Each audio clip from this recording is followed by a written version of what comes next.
What if being human meant listening to this call? What if being human meant letting the concrete crack under the pressure of roots? If building and rebuilding ourselves is so right, then why do we long for more? How can we find joy in such a melancholic and cruel world?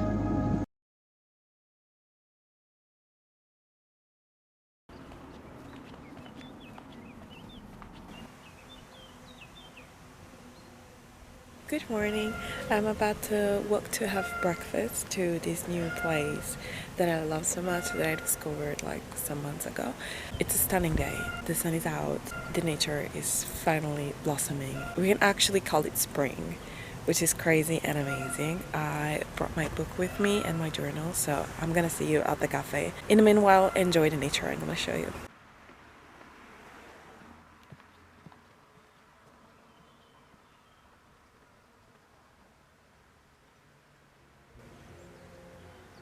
I've been walking and I've been seeing flowers blooming from the cracks of concrete, and I don't know why, but that made me feel like nature is kind of rebelling.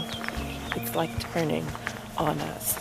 We're not helping nature, we're going against it, and nature is doing the same with us. And it comes up with such a little thing like flowers. I believe that as a generation, we've become completely indifferent to the beauty that surrounds us. Here I am, walking to grab an overpriced coffee at a café and pull out my journal to write, and I realize just how many wonders surround us, even though we hardly notice them. I think our lives should perhaps revolve less around apathy and more around embracing what our eyes see and what we choose to judge. We live in a world where, as we walk down the street on a sidewalk made of concrete, the cracks and flowers pushing through are seen as weeds, wrong, inadequate. But it shouldn't be like that.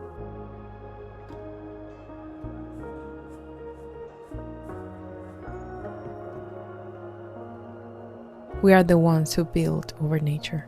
A force that is not indifferent, relentless, is innocent, which has been uprooted, studied, dissected, and destroyed.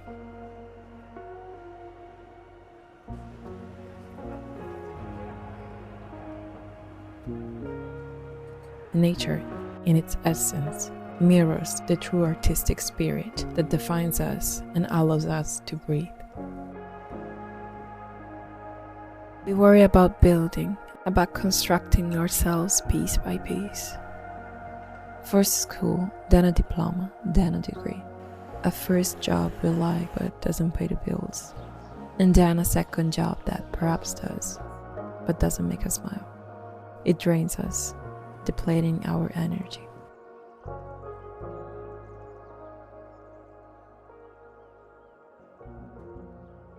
But is this really why we are born and alive?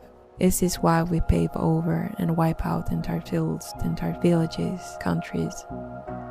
For an outward wealth that does not illuminate us within, just like the flowers that sprout from the cracks in the sidewalk, the blades of grass along the roadside, the tree roots breaking the stones. If building and rebuilding ourselves is so right, then why do we long for more time and space to do something else?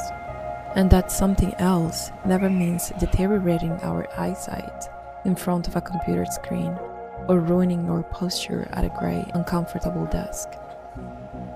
The truth is that we were not made to bend over a keyboard. We weren't made to dig into the earth for profit or not eat to appear thinner than we are.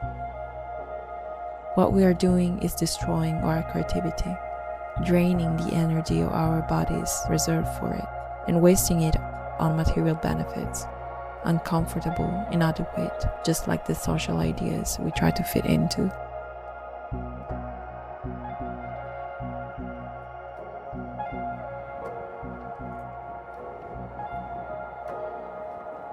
But mankind doesn't live by this alone. As soon as it's time to return home, if that time exists, and if home exists, mankind returns to himself. He returns to calm, serenity, often to solitude. Returns to a place where these buildings doesn't exist, where there's green, nature among the mountains and the sea, where the possibilities seem endless and not indifferent. This nature is freedom. And it is there that we reveal ourselves for who we truly are. Energy, sunlight, presence, life. In an age where steel and concrete build a house, our hearts open the windows and let the air in, yearning for a balcony with a view, a garden. Man fills his apartment with plants just to have a little green. But green doesn't stay outside, detached. It imprints itself inside, relaxes us, calms us. Green calls for the expression that the built environment denies us. What if being human meant listening to this call? What if being human meant letting the concrete crack under the pressure of roots in the ground or flowers in the asphalt? What if being human meant breaking what we think are the foundation of modern life? How can a job we despise be the source of our happiness? How can the grayness of building bring a smile to our lips and smoke fill our lungs? How can we find joy in such a melancholic and cruel world?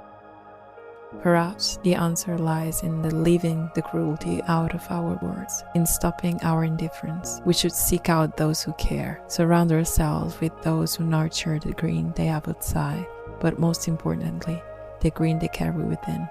Those who don't shy away from the expression of their inner world, but rather seek it, nourish it, and enrich it.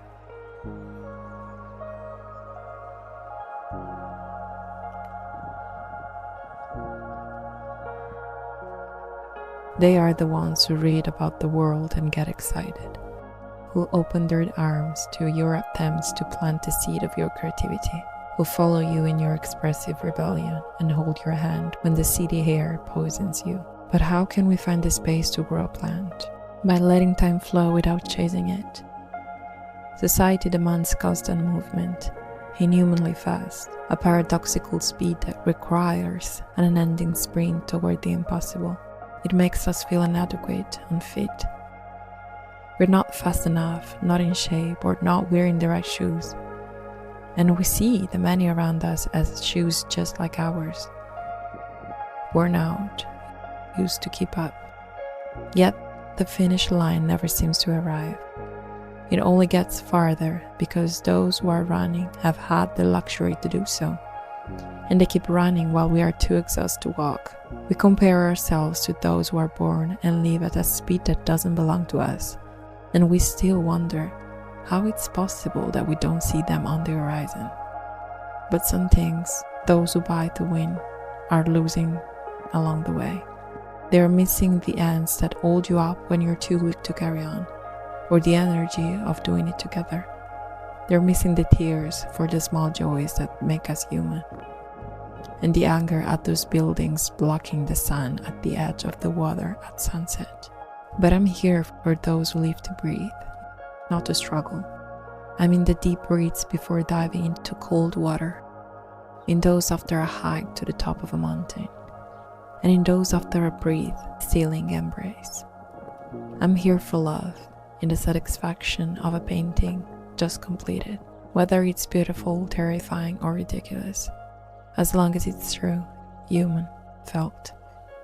I'm here for the flowers that grow in concrete and don't care about being contained. We were born to stay, to be, to breathe.